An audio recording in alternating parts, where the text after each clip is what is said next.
Okay. All right. Hello, Sabina. Hello, good morning and good evening, because in Australia it's evening, right? Yes, it is. It's 7:30 p.m. tomorrow, I think, for you.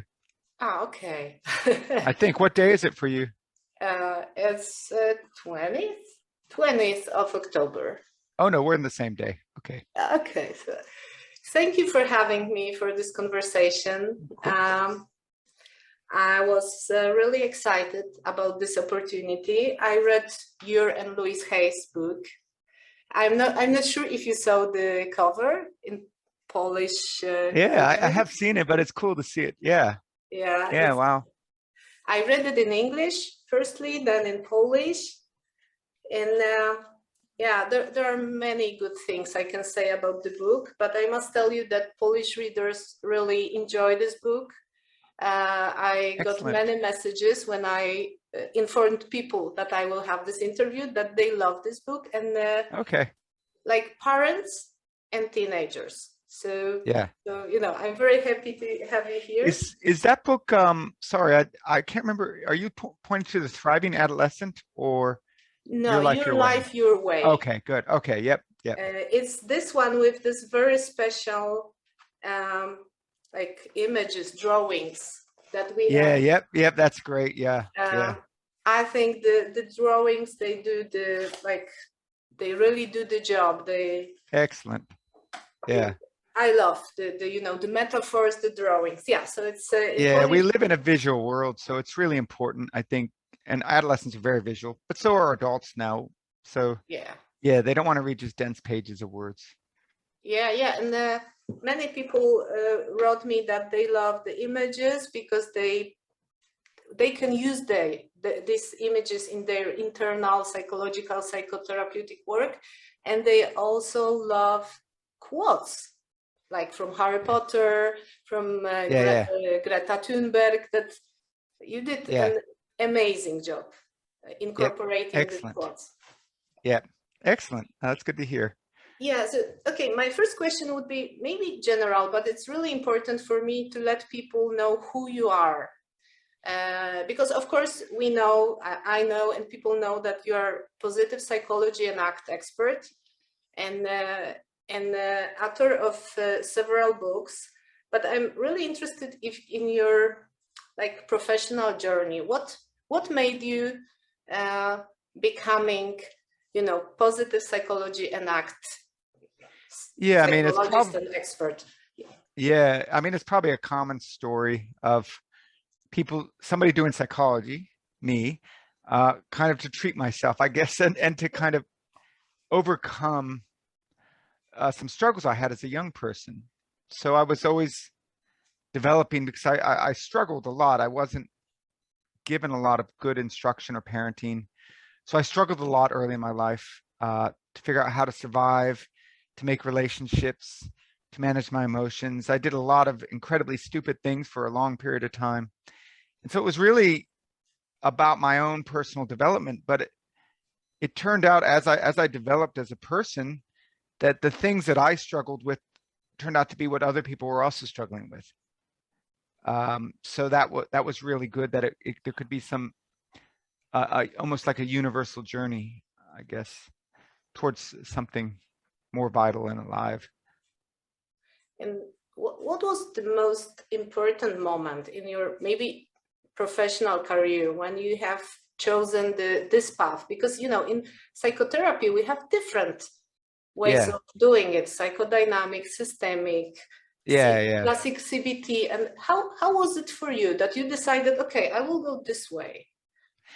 Yeah, I mean, I guess I started out in traditional cognitive therapy and studied at the Albert Ellis Institute. So it's very traditional, but he's very intellectual, philosophical about accepting life in some profound way, but it was very intellectual. So it's very much in my head, like academics often are. And then I went to an early Kelly Wilson workshop in, I think it might have been 2003, and he just blew my mind. And it was incredibly experiential, got me in touch with a lot of things I didn't realize. And I didn't understand ACT after I finished his workshop, but there was that driving force to search for what was happening here? What was it that was so deep and profound about ACT? I didn't know what it was. It took me years to actually be able to do it after that workshop, but that workshop set things in motion, searching. Okay. I think I can relate to this. I was to several Kelly Wilson's workshops, and they were like heart opening and eye opening, Yeah. life changing. Yeah. Yeah, that's wonderful about ACT, that you can have these moments of magic. Yeah. Yep. And it's important to stay in touch with that. I guess it gets harder as you see more clients and more people. It's easy to kind of fall into patterns and maybe lose some of this emotional feel. I think it's something similar to, I don't know how they do the Broadway actors and actresses come out and do that play with the same emotion every time, but they find a way to do it. They connect with that emotion and recontact with it again and again. So that's the challenge after all these years, to keep re-engaging with that vital source that, you know, brought us to it in the first place. Yeah, thank you for saying that. Yeah. What about teenagers? Because it's your second book for teenagers. Yeah, third book actually. Yeah. Third book. Okay, so it's second in Polish, and that was translated in Polish, I think. Yeah. Or maybe no. There's the first one. Why teenagers? Why is it like? Why you have chosen to, you know, write for them? That was the absolute, probably some of the lowest time in my life was as a teenager. You know, my parents got divorced in maybe 5th grade. So when I was 12 or 11, and things went downhill very fast. I was, you know, bullied. I was very bad at school. They had me in a remedial class. I had no parenting support. So, you know, it was such a painful time, an embarrassing, shameful time for me that, you know, sometimes I dream of being able to go back in time to that younger self as I am now, and just being able to tell that person how to survive and that things would be okay and things will get better, but I can't. So in a sense, working with teens is my attempt to go back and because I realized how valuable it would have been had I had that person to talk to, even a little bit, even 15 minutes a week would have been enough. So that's what I'm trying to do, kind of go back to that period and see if I can change some young people's lives. Yes, that's what I thought when I was reading your book, that it's a little bit like talking to a psychotherapist when you are with, you know, when you start reading this book. And it's also about, for me, it's like a toolkit.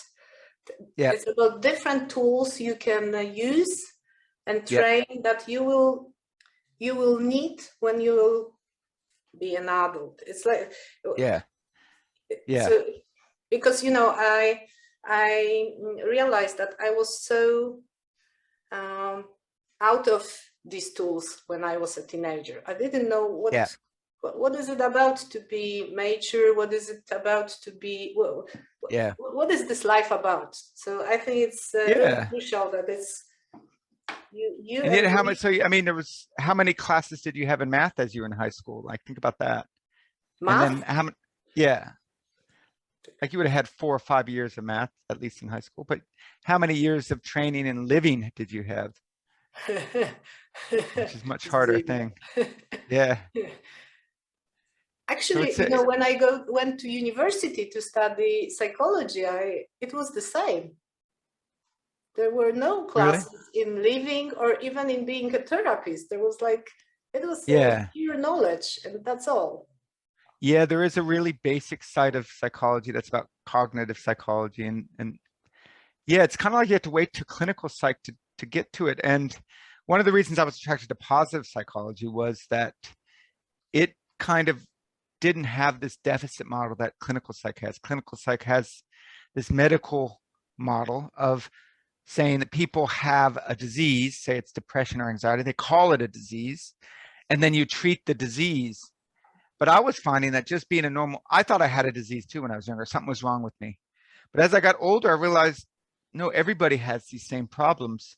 And so the disease model doesn't work unless everybody in the whole population has the same illness. But what positive psychology, I guess, did for me and it informs that book is, you know, it kind of helps me see that these struggles are normal, that this isn't about having something wrong with you. It's about accentuating your strengths. And as you said, your toolkit, the things that you have at your fingertips to use to help you get through this life, because it is extremely hard. Life is extremely hard, and stressful and difficult, and people leave you and people die, and you know, you lose your job and people don't treat you right, and people do treat you well too. And it's got all of that mixed in, and it takes a life artist of some sort to do it well, you know. And that's really what I'm striving to be, is like find a way to live this life really well. And it's not something we're just born knowing how to do. Yeah, and that's exactly what you included in this book, that you have to train some other perspective on looking at your fears, at your values, at your habits, that you need to train that. It will not always come naturally, because our mind is how it is. It's not always helping us. I really love, like, I love the metaphor of vitality land. I'm not sure if I pronounce it well. Yeah, that's right. And zombie land. I incorporated it in my psychotherapeutic processes, and also for myself and for my children. I just, you know, asking them, I ask them, where are you going right now? Is it your, you know, happy land, vitality land? I know it's not the same, but you know, my children are a little bit too young to that's totally fine. Understand the idea of vitality. Are you going there right now or there? And they really they can understand that you can always choose something. Oh, that's great. How old are your children? Not readers, to our listeners. Yeah. What is it all about, this metaphor? And I will search for the image that you put in the book. Yeah, so vitality land versus zombie land are just ways, so technically speaking, so I'm talking to practitioners, am I? Do practitioners mostly watch this, or I think parents? It will be for practitioners, but also for parents who are looking for some book for their children and teenagers. Yeah. Well, it's basically learning to recognize when you're in this kind of space, and parents will understand this, where you're just busy and you're running from task to task and you're kind of stressing out and you're just trying to do everything you think you should do. You're trying to get everything done, and your day is just like, doesn't feel like it's yours. It belongs to you. It feels like you're just a zombie. You know, you're just going through the motions and just praying for the day to end so you can go to sleep and escape it. And that's kind of like a day in zombie land. We all have days like that. And vitality land is one where you wake up and you deliberately choose your day a bit more. It's the same exact day, but maybe you notice the sun rising, and maybe you're at work, and where you'd normally be rushing from one person next, you might slow yourself down and say hello to somebody. That only takes 30 seconds, but when you're blitzing through life, you think you can't even give somebody 30 seconds. You think you don't even have 30 seconds. Maybe you take some time to care for yourself and exercise. You know, it's a very different day from Zombieland day. Zombieland is like just where you feel like you're driven by things outside of yourself and you have no real choice. And so it's really about starting the day with that question, you know, what kind of person do I want to be today? And maybe you can't even answer that. You know, what's important to me? What's vital? But it just starts you searching for that and focusing on what's valuable and important. Because otherwise, if you do not remind yourself, you don't ask that question, it's very easy to get smothered by the small stuff, the day-to-day hassles and stresses that seem huge. But when you do remind yourself of what's important, then it just focuses your energy. And the same day can turn out very differently when you put value into it. Yeah, when I was listening to you, I realized that, you know, no one gives us classes about good living, good life, but also, you know, no one teaches us when we are at the primary school, high school, university, what values are about. That, you know, when I was a psychotherapist for like 10 years, And Yeah. but it was only when I discovered ACT and contextual approaches to therapy that I realized that I never ask my clients about their values. I don't even ask myself about the values. Yeah. So I Yeah, think that's amazing, isn't it? Yeah, this focus on values is so vitality giving that there's always a choice. I wanted just to show people how you, it's not you, there's some amazing artists. Yeah, we worked with an artist. Yeah. Catherine. Yeah. Maybe not so well seen. Nice. Yeah. Here's the. It's really good, isn't it? I think the image just captures it, doesn't it? Like all the words I just used, the image just captures what I said much more quickly. Yeah. And I did some. I also wrote down some of the quotes that from your book that. Zombieland involves being too afraid to dream. That was something that, you know, I felt inside my body. That's okay. Could you just, you know, tell us a little more about this, because it's one of the most powerful sentences in this book, that Zombieland is not only about, you know, just being on an autopilot, but it also includes this thing. Yep. Well, if you think about, let's think about value, what you care about. Like, let's say you care about connecting with somebody and finding love. Well, this is very risky, you know, and maybe you've been hurt in the past by somebody, and maybe the relationship didn't work out. It was a terrible breakup, and you feel like you can't trust anybody, and so you have fear showing up, and yet the value behind that fear is wanting to connect in a genuine way. But if you are just staying in Zombieland, protecting yourself and just kind of on this non-vital spots, then maybe you protect yourself from the fear. You protect yourself from the vulnerability. But in doing that, you give up the chance for vitality. So you have fear and value, and they're two sides of the same coin, right? So the more you care about something, the more chance there is that you'll lose it or you won't get it, right? At least there's a chance that you'll lose it. If you don't care about anything, then there's no risk. So not dreaming is a safe thing to do in that sense, but it's not vital. So vitality is a good word because it's like energy, and sometimes that energy is tense, but a lot of times it's more aliveness. You know, it's that feeling of, yes, I'm alive and life is good, and it's hard sometimes, but it's still good. That's vitality. So for everything we do, whether it's taking on some new challenge, studying a new degree, raising a kid, having children is one of the biggest values, but also you're terrified of messing it up, you know, and you will make mistakes. And so it's about still risking to dream that you can do something bigger. And the risk is that you won't get it. So, so it's the fear and value is being together in one place. You can't have value without allowing fear. And one way to avoid fear is not to dream. Then you can't lose it. You can't lose the dream, can you? Like if you're like, oh, I've had bad relationships, this was a disaster, I can't go through that again. Then you do get to avoid future bad relationships. You do succeed, but you don't ever have that love that you hoped for. So that's a good example. Yeah, that's a great example. A lot of young people will, I don't know, just had a young person drop out of basketball because he was just too anxious about it, but he loves basketball. But he doesn't get to play unless he's willing to be a little bit afraid. And that's what you have to teach young people. Like that's going to happen.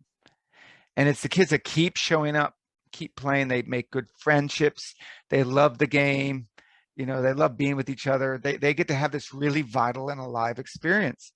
But if you're a young person who's shutting down, doesn't want to have the fear, likes to just be in the room on the internet all the time, doesn't want to go outside, there's bullies, there's mean people, there's people who reject you or judge you, and you can just have this persona online, but then you're just shut in a room the whole time. You know, that's not necessarily vital. That could be just creating a life that gets smaller and smaller. Yeah, okay. It's like avoiding stuff that Yeah. becomes bigger and bigger. So Okay. we need them to be able to kind of step into fear, to step into vitality land. Mm-hmm.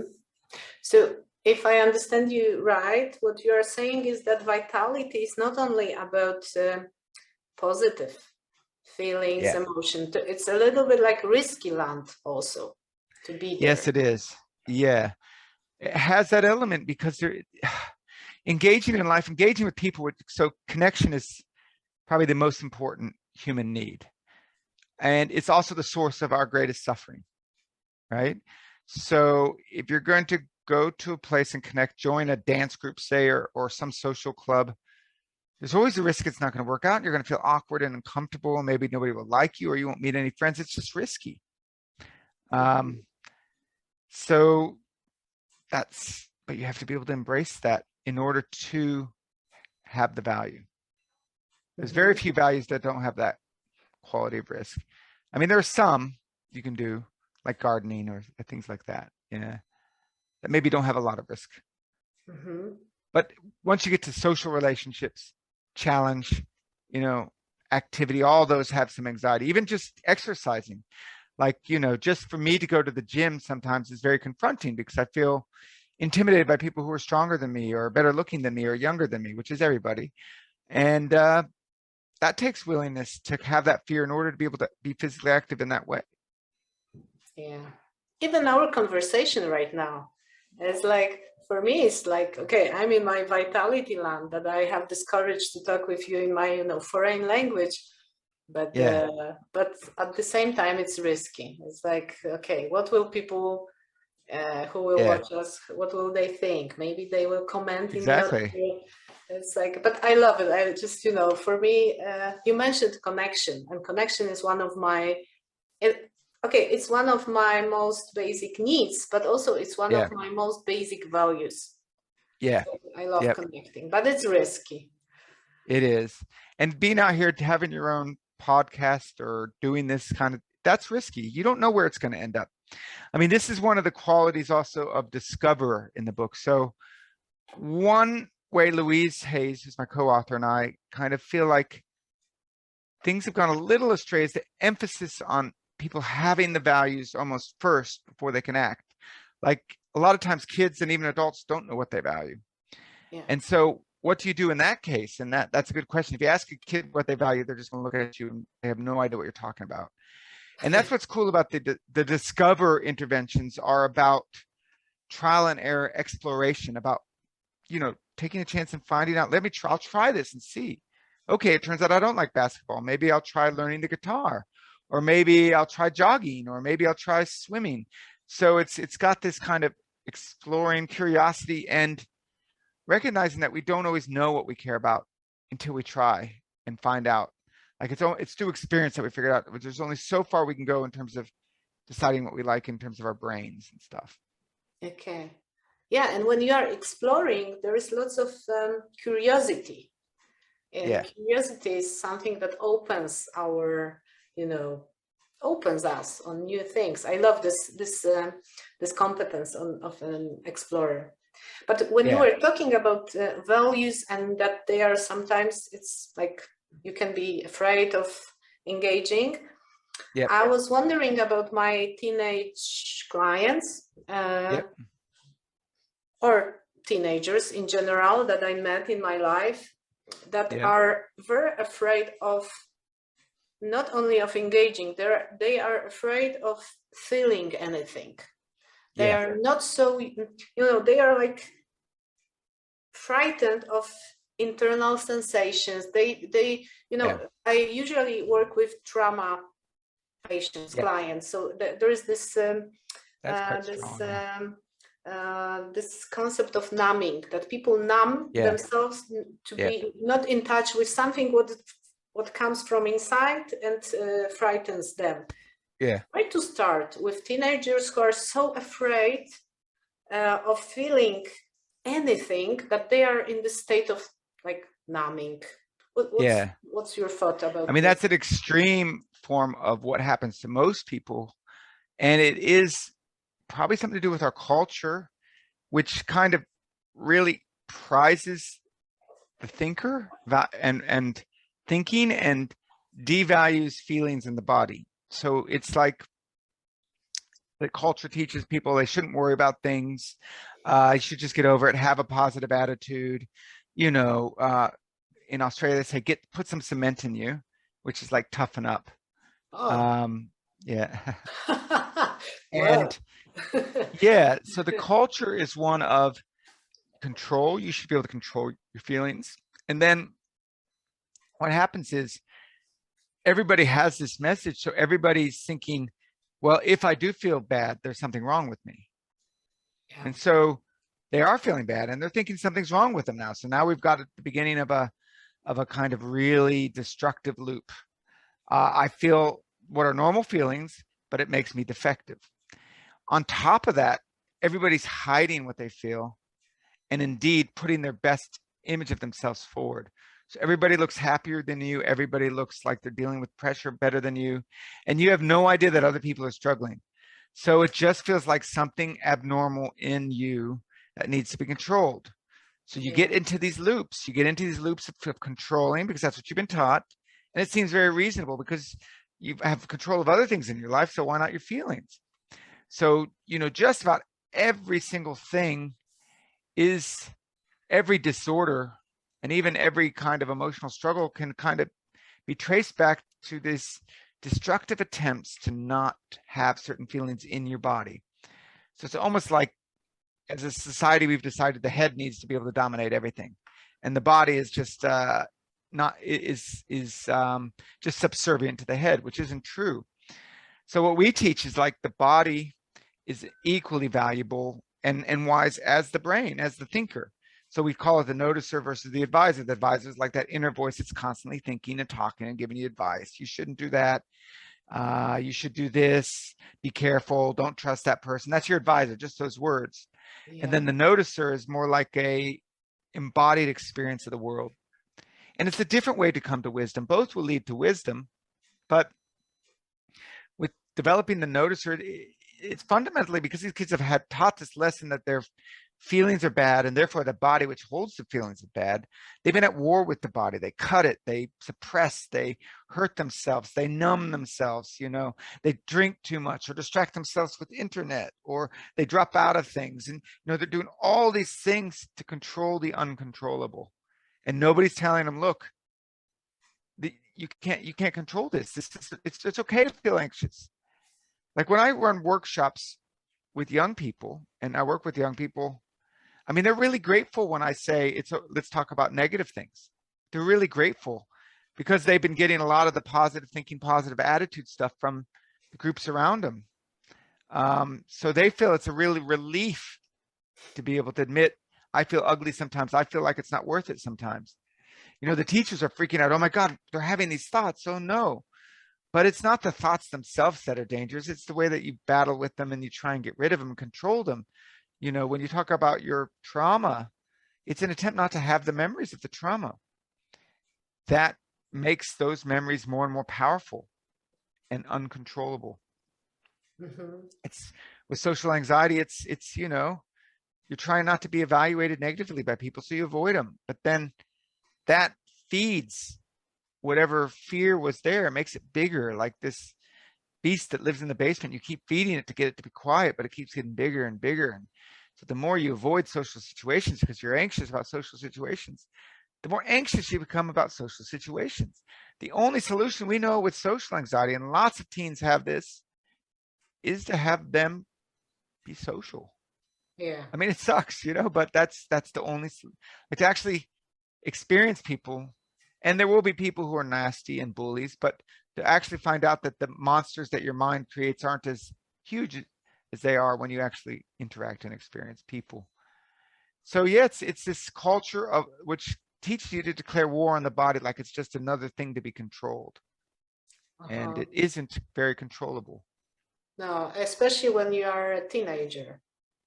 Yeah. When everything changes, your body grows. Your brain changes a lot. So yeah. Yeah, and you got to expect them to have more extreme emotions. more intense emotions. They're learning, they're developing frontal cortex. They're not going to be as controlled as adults, but adults can be over controlled and have the same things too. But yeah, I mean, you have to have realistic expectations about what a teenager is capable of. And some of them that will look very emotional, and that's okay. But you could see how it would happen with somebody who's maybe expressing a lot of emotion, and then people are trying to shut it down. And that just, not only do they have the strong emotion, which is hard enough to deal with, but now they've got this battle with themselves.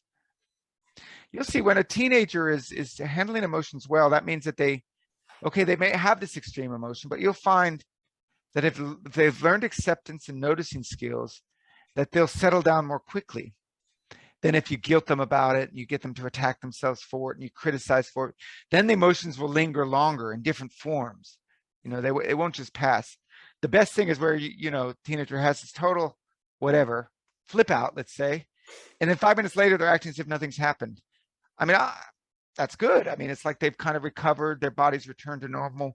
They're not still carrying all those difficult feelings with them. They've had them and they let them go. So yeah, it's kind of not about, it's about helping young people to see that maybe the stories they've been told about everybody doing it better, about they have to be positive and think positively, that's all wrong, that those negative feelings are perfectly normal. And sometimes there are even some informations that I love about your book, that it's also about listening to your emotions sometimes, because sometimes Absolutely. they can give you some advice, what is good for you and for your body, who is good for you and your body, which relationship is nurturing you and which is not, which is toxic, for example. Exactly.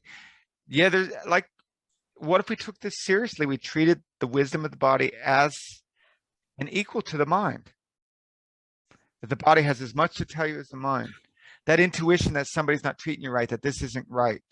You know, that feeling of anger that there's been an injustice that you just kind of push away because you don't want to make trouble. But that feeling of anger is telling you that somebody might be doing something wrong towards you. You know, the feeling of fear, those are all signals that something might happen in the near future that's bad for you. Those are valuable signals. So being able to hear the signals, you don't have to act on them all. So the main change is, instead of having them control the feelings as if the feelings are going to dictate their action, it's learning to hold the feelings and do what you care about.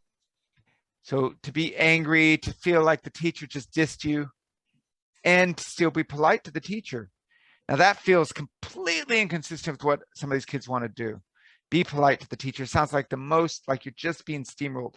And so you're not teaching them to do that necessarily, but you're saying, well, let's think what you care about. Like, so you did that thing where you spit in the teacher's cup and everybody in the classroom laughed. When the teacher's out of the room, the person spits in the cup, everybody laughs. And the minute the teacher returns, they all tell on her. And so she gets suspended for 3 or 4 days, right? So and she doesn't want to be suspended. She likes being at school. She likes playing her sport. She likes being with her friends. So the shift is to kind of notice that urge to kind of seize attention, maybe that anger at the teacher, to have all that and see if that's all there, but then to act in a way that's consistent with your values. Maybe it'll be like, this teacher's really being mean to me. Maybe it'll involve getting support from another teacher or something, or minimizing the damage, that happens with that teacher. So it's really about helping young people to respond rather than react to their feelings. So having feelings, we don't react by pushing it away or trying to control it. We respond. I'm angry. Okay, I could spit in the teacher's cup. I could tell her to go to hell. I could just ignore it. I could politely say, Miss, could you help me with this because I'm really confused, which would be a massively amazing, move for the kids, for some teachers, that some teachers maybe not, but at least they're trying something different. At least it's not the same, flipping them off, getting suspended behavior. So it's about that feeling of anger, and that feeling of powerless maybe shows up in the classroom because maybe it happens at home and they feel that, but they don't react to it here. They respond. They say, well, what do I care? I don't like this feeling. I'm having it. What do I care about here? How can I make it better? And that's the idea, to respond to feelings rather than reacting to them with control or with impulsivity. Yeah. I realized right now that when I was a teenager, I had only two ways of reacting, or being like, over polite, always prepared, like perfect, just perfect with all A's and all books read and, all exams done perfectly. And there was another, my reaction of this outburst that I couldn't, bear it anymore. Like it was too much. Pressure was too big. And there was no other way for me than this that I could use. I didn't even know that there's any other way of this one that you described as responding, not reacting. Because, well, honestly speaking, people around me were only in these two states. Even my teachers, even, people from my family, my friends, we had only two reactions. So was it super agreeable to super reactive? Is that? Yeah, just, white and black. And so wow, that's interesting. Yeah, and I think that many of my friends, people around me, they had the same pattern of, holding inside all your emotions, fears, and then there was this moment, one drop too much. I had that happen to me all the time. When I was a kid, a teenager, I mean, I would avoid fighting. I would run away. I would not react. I would laugh along with the bullies, and it got worse and worse and worse. And I would be angry and ruminating about it. And then one day something would happen, and then I would suddenly just explode and hit the kid, and then I'd be suspended. And nobody saw that sequence. But the way I see it is, both my playing nice and laughing along and my exploding were two forms of trying to feel better and feel like safe. But there's a difference between feeling safe and actually being safe. There's a difference between feeling strong and actually being strong. So a lot of times strength isn't that impulsive reaction, but nor is it super agreeable. So so I had to learn so many of these feelings to recognize them. First of all, that's another thing. If you're cut off from your feelings, then you don't even see it coming. It's like you're blindsided with anger and tension and all that. You're just reacting. You don't even know why. Maybe you're interacting badly with your coworkers, or in the classroom, you're getting irritable and you're causing problems all the time. You don't even know why, because you're out of touch with the feelings. So helping a young person to recognize that stream, to these feelings show up, and this is what it feels like up in your body. And when those show up, you feel like doing this. So that little pause, that little awareness of the feeling showing up before the action is enough a lot of times to break the link between the feeling and the action. And that's really what we're going for, just that moment of awareness and a little bit of a pause to say, do I really want to do this? But if you're not even aware of your feelings because you've been battling your body so long and cutting it and trying to shut it down and numbing, you're not even aware of it, then they just come and then you react to it. You're just like it's like stimulus and response. I definitely see that these times in my adolescence, I had like buttons. If you were pushing, bad button, I was exploding. If, it was like about, here's my button, here's my trigger.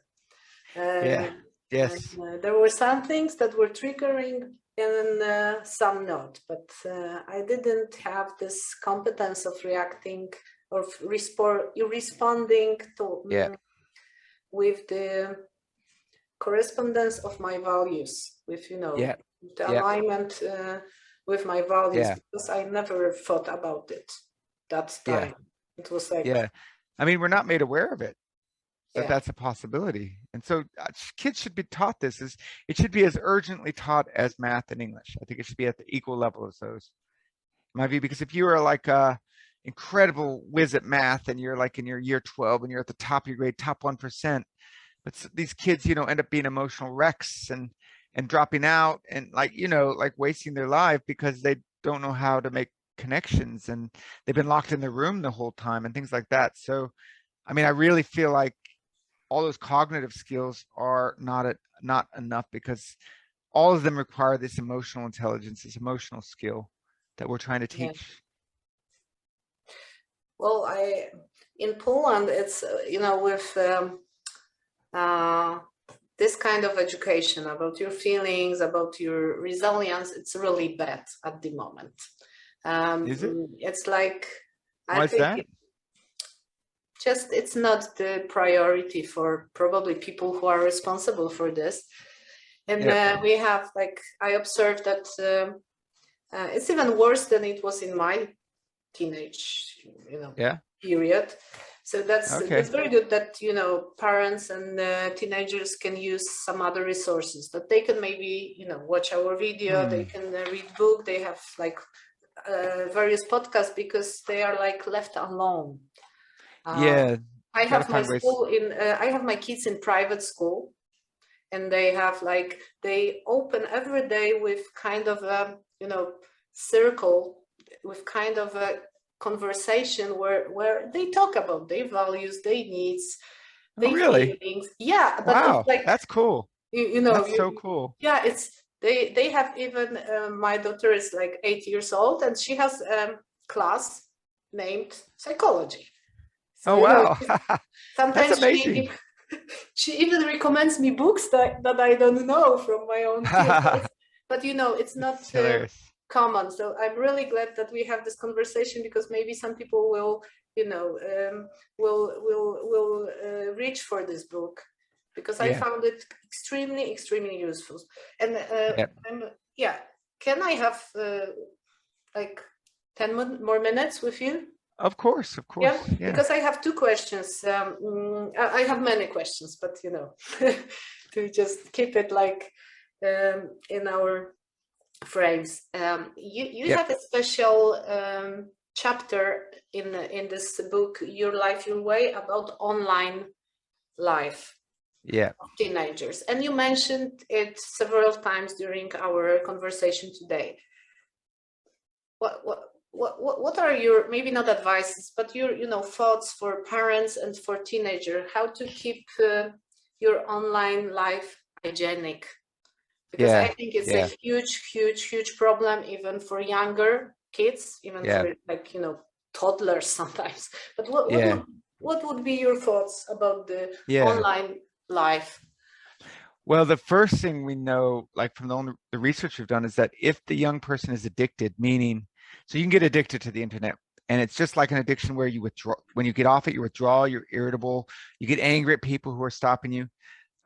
Everything is like, when it's an addiction, everything seems opposed to the internet. So having dinner is like irritating because it's interfering with you being on the internet. Studying is irritating because it's interfering with your network. So everything's defined in terms of the internet with an addiction. And we know that young people who are addicted, their well-being gets worse, their hope drops, their self-esteem drops. It has a lot of negative effects. And the interesting thing is that this happens, internet addiction happens, regardless of how wealthy you are, regardless how well educated you are, it doesn't matter. So it could happen to anybody. And we've really struggled to find the predictors of internet addiction. And what that means is that it could happen to anybody, to your kid, even if you're coming from a good, well-functioning family, doesn't matter. And the only thing I've seen we can do, and we talk about that in the chapter, is control the environment. So we've taken to really, our young people have to, I'm trying to give them a chance to manage it, so they have to be offline for a certain amount of time. And during that offline period, they can do anything. They can play sport, they can go out with their friends, whatever. So we insist that they manage deliberately taking themselves off the internet and, deliberately doing other things. I think you got to really structure it. Stimulus control is the word that kind of control it. Don't have it in it after night. I work with a lot of kids where the parents just let them have the phone at night. And these kids are going to 2 or 3 in the morning and they're coming to school totally exhausted. So obviously you want to do all the obvious things of, controlling how long they have it. That seems to be the only thing we have. And, talking to them about talking about the risks of it, but really watching out for those signs where they're getting angry and irritable when they're off it, like where it just seems like they can't get back to it. Making sure there's time in the family for people just to sit together, maybe for dinner, to have a conversation, even though the kids will complain and say it's boring, whatever. Like, just making sure that you have time like that. And also, I think the biggest thing is really to make sure that the young person has other things they want to do even more than the internet, like activities, sport. This is a lot of work for the parents, but you don't want to just say, don't do the internet, but not offer a substitute. So the best way to break addictions and habits is to have something that's even more valuable than the addiction. So that's where values come in, and finding out what the young person wants. Certainly, like we were talking about Zombieland, it's much easier to get online and play video games than it is to go out in the world and be around real human beings. So that's just something we have to manage with our young people, to really encourage them to step up. Yes, that's a really complicated answer, but I think the main things are stimulus control. Make sure that you have limits. Give the young person as much control as, so they are choosing, they're practicing self-control. So you want to support their autonomy, let them choose when they're on and off, if that's possible. If it's not possible, it's not possible. But to some extent, they might be able to say, okay, I'm going to deliberately be off here. And that gives them a much more sense of value and freedom. Make sure they're aware of the dangers of being on there, sucked on there. And I think it's okay. I mean, I think they will be on the internet more than we were. It's just, there's a certain amount we need to accept. That's the world. Okay. Yeah, it's more difficult for parents, this solution that you gave. It's definitely, they have to ask themselves, parents, what is important for us? And I think when parents just say, stop it, put the telephone down. And it's so much easier to parent, because if you just let them go, you don't have to do anything. It's so much easier. And I'm sure I give in every once in a while, just say, I'll just let you do it. So it is, I'm sorry, it is effortful to arrange activities. I mean, it doesn't have to be, I mean, you can have them read for a couple hours, I guess, with other things that don't require you, but you still have to monitor it, because the pull of the internet is so powerful. Yeah. I mean, they've got it down to an art. I found one thing that is more attractive for my children than the internet, always, and those are our animals, our cat and dog. And they are just like, okay, anything. Sometimes books are less interesting. Even cinema is less interesting. Even, talking about your day.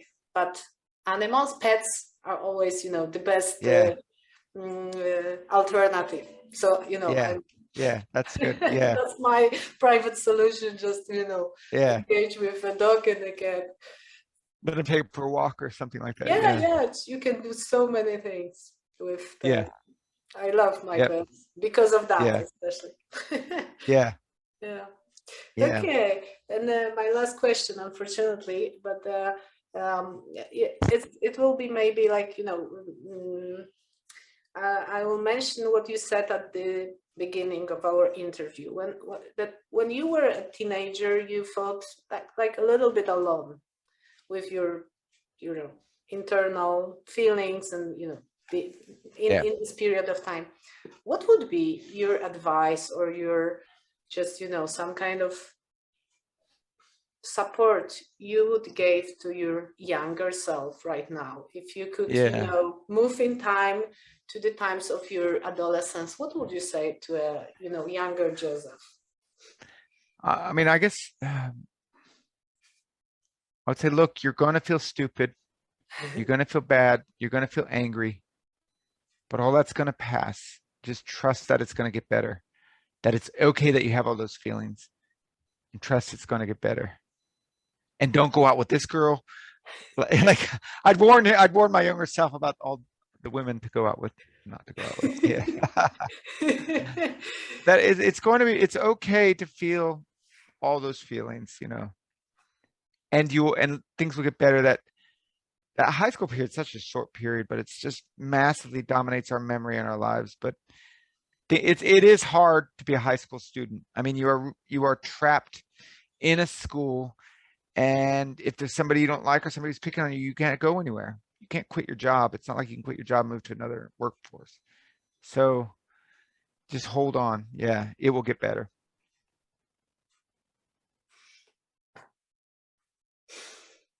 Thank you. Thank you for our whole conversation. for talking also about you personally, not only about your book, which I really adore, and I would like many people to read this book. But you also gave us some insights about your life and your, journey. Yeah. So thank you again. Of course. And anytime. I will send you a link to our video when it will be ready with subtitles in Polish. Okay. Excellent. Excellent. Well, thank you. You've been a very good host.